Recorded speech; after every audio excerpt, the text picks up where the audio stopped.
is about safety in the world of work. It's about eliminating violence and harassment from the entire world of work.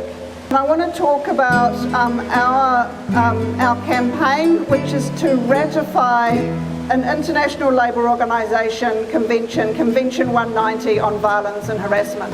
This convention provides a totally comprehensive framework of dealing with this issue, is that it recognises that violence and harassment are a range of behaviours.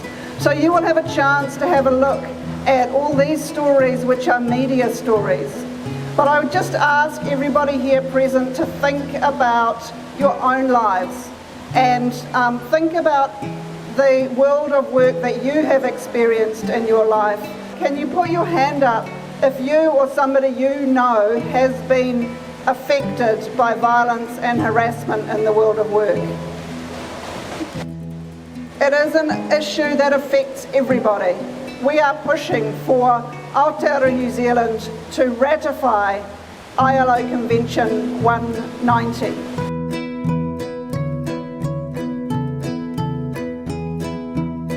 ILO C190 is the first ever international treaty aimed explicitly at tackling this issue. We know that violence and harassment at work are significant issues for so many workers from diverse backgrounds. This is why it is so vital that we are here today to begin the campaign to try and get this convention ratified in Aotearoa. No worker should have to choose between their mental, physical, sexual integrity or dignity and their right to work, ever. For so many industries, such as hospo, where we know this is a problem, this convention is crucial so that we may try to protect every worker against violence and harassment. When I was 17, I got a new hospo job.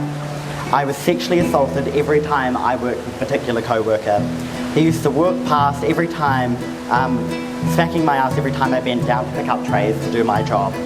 This had usually happened more than a dozen times on shift for over 3 months, along with numerous instances of trying to chat me up and the like. I tried discussing it with my managers, but I was brushed off every time. I should have been looked after better, yet I was left just trying to navigate the ACC sensitive claims process and all the difficulties that come with it. My story though is not unique, but as a worker I should have been better protected. I believe that C190 will positively impact the world of work. It is so important that we try to do what we can to protect all people against violence and harassment in the workplace, so that no one has to go through what is seen as a so-called normal part of the working experience.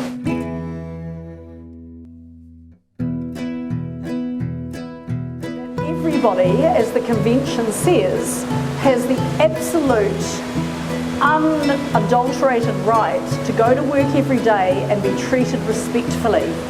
Every single person has the right to be, as I've told people many times in mediations, unmolested at work. It is no one's right to fondle their employees without their consent, or to intimidate them and use positional power to make them consent to inappropriate behaviour. And it just saddens me, hearing Xavier's story. I have heard so many, I carry inside of me, as many of you do, the stories of young people particularly, and particularly people who are different from the standard white middle class male.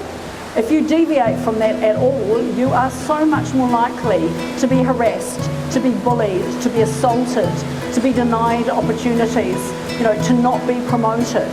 And that's just wrong, it's fundamentally wrong. It's also really bad for business. And I thought, I am so proud of them, I'm so proud of us, and we will be first off the rank. New Zealand yet again will lead the world in human rights, and we'll be ratifying this convention so fast our heads will spin.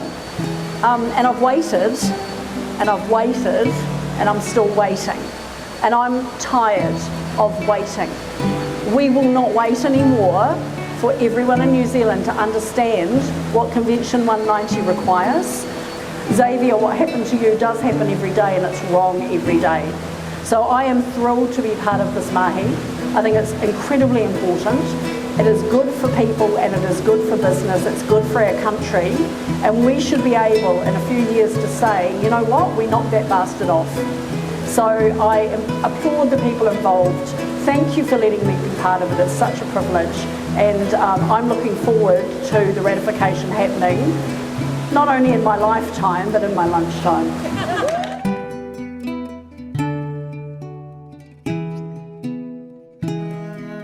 We stand here, we're thinking about the women and the young people and everyone in our workplace who are working their guts out to lift our country back to prosperity as a result of COVID.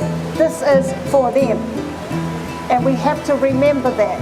And this is a call out to all of our people out there that you matter, that joke that hurts you matters, because it has to stop. So I fully support the ratification, the call for ratification for ILO 190. We need to bring dignity back into the conversation.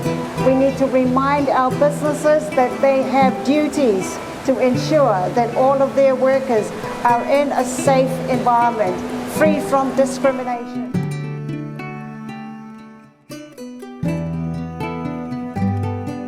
We often talk about the physical safety of people at work, and I know that in particular a lot of us are aware of the danger at the ports at the moment, but actually psychological harm is just as valid and just as important.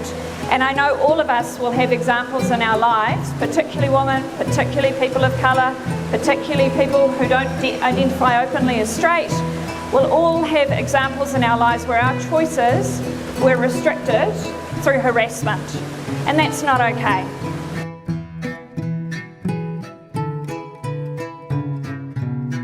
This is about respect. This is about how we treat one another, because we're human beings and we care about one another.